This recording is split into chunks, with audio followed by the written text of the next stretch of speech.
ಶಾರೂನ್ ಶೆಟ್ಟಿ ಐಕಳ ಅವರು ಬರೆದ ನಾಗಯಕ್ಷರ ಬೀಡು ತುಳುನಾಡು ಪ್ರಕೃತಿಯ ಸೃಷ್ಟಿ ಎಂಬ ಸಂಶೋಧನಾ ಲೇಖನದ ಬಿಡುಗಡೆ ಸಮಾರಂಭವು ನಗರದ ಪ್ರೆಸ್ ಕ್ಲಬ್ನಲ್ಲಿ ಜರುಗಿತು. ಲೇಖನವನ್ನ ಹಿರಿಯ ಪತ್ರಕರ್ತರಾದ ಮನೋಹರ್ ಪ್ರಸಾದ್ ಅವರು ಬಿಡುಗಡೆಗೊಳಿಸಿದ್ರು. ಈ ವೇಳೆ ಮಾತನಾಡಿದ ಅವರು, ಸಮಾಜಕ್ಕೆ ಉತ್ತಮ ಸಂದೇಶವನ್ನ ಒಳಗೊಂಡ ಪುಸ್ತಕ ಇದಾಗಿದ್ದು, ತುಳುನಾಡಿನ ಅಭಿಮಾನವನ್ನ ಪುಸ್ತಕದ ರೂಪದಲ್ಲಿ ಹೊರತಂದಿದ್ದಾರೆ. ಹಾಗಾಗಿ ಮುಂದಿನ ದಿನಗಳಲ್ಲಿ ಸಮಾಜಕ್ಕೆ ಇನ್ನಷ್ಟು ಸಂದೇಶ ಮೂಡುವಂತಾಗಲಿ ಎಂದು ಶುಭ ಹಾರೈಸಿದ್ರು. ಇಲ್ಲಿ ಶರೋನ್ ಅವರು ಬಹಳ ಸಂಶೋಧನಾತ್ಮಕವಾದಂತಹ ಕೃತಿಯನ್ನು ಪ್ರಕಟಣೆ ಮಾಡಿದ್ದಾರೆ. ಇದರ ಹೆಸರು ತುಳುನಾಡು ಪ್ರಕೃತಿಯ ಸೃಷ್ಟಿ.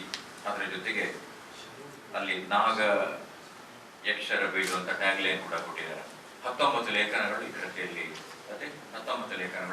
ಒಂದು ವಿಶೇಷ ಅಂದರೆ ಸಾಕಷ್ಟು ಸಂಶೋಧನೆ ಮಾಡಿ ಸಾಕಷ್ಟು ಮೂಲಗಳಿಂದ ಅದರ ವ್ಯಾಪ್ತಿ ನಮ್ಮ ಪರಶುರಾಮನಿಂದ ಕಾಂತಾರವನ್ನು ದಾಟಿ ಅದು ಅಂಕಣ ಜ್ಯೋತಿಷದವರೆಗೆ ಕೂಡ ಸಾಗಿ ಬಂದಿದೆ.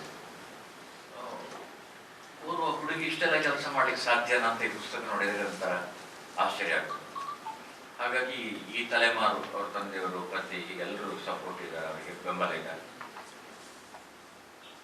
ಒಂದು ಪುಟ್ಟ ಮಾತು ಅಂದ್ರೆ, ಇವತ್ತು ನಾವು ಶ್ರೀನಿವಾಸ್ ಮತ್ತೆಲ್ಲ ಜೊತೆಗಿದ್ದೇವೆ. ಇಲ್ಲಿ ಪತ್ರಿಕಾ ಭವನದಲ್ಲಿ ಹುಡುಗಿಯ ಅಭಿಯಾನ ಅವರ 2ನೇ ಪುಸ್ತಕ ಇದು ಅಲ್ವಾ? 3ನೇದಾಗತ್ತೆ, 2ನೇದು ಅಲ್ಲಿ ಉಂಟಲ್ಲ ಹೂವಲ್ಲಿ. ಹಾಗೆ ಈ ಆತ್ಮೀಯತೆಗೆ ತಾವೆಲ್ಲ ಇಷ್ಟು ಮಂದಿ ಸಾಕ್ಷಿ ಆಗ್ತಾ ಇರುವಂಥದ್ದು ಕೂಡ ಬಹಳ ಸಂತೋಷ. ಈ ಕೃತಿ ತಾವು ಹೋಗುವಾಗ ಅವ್ರಿಗೆಲ್ರಿಗೂ ಪ್ರತಿಯನ್ನು ಕೊಡ್ತಾರೆ.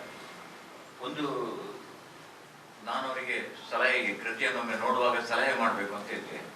ಕೆಲವು ಮೂಲಗಳಿಂದ ಅವರು ಸಂಗ್ರಹ ಮಾಡಿದ್ದಾಗ ಆ ಮೂಲ ಯಾವುದು ಅಂತ ಹೆಚ್ಚಾಗಿ, ಒಂದೇ ನಿಮಿಷ, ಮೂಲ ಹೆಚ್ಚಾಗಿ ಅದನ್ನ ಉಲ್ಲೇಖ ಮಾಡಬೇಕು ಅಂತ ಹೇಳಿದರೆ ಅವರು ಕೊನೆಯ ಪುಟದಲ್ಲಿ ಯೂಟ್ಯೂಬಿನಿಂದ ಸಹಿತ ಅದರ ದಾಖಲೆಗಳನ್ನು ಕೊಟ್ಟಿದ್ದಾರೆ.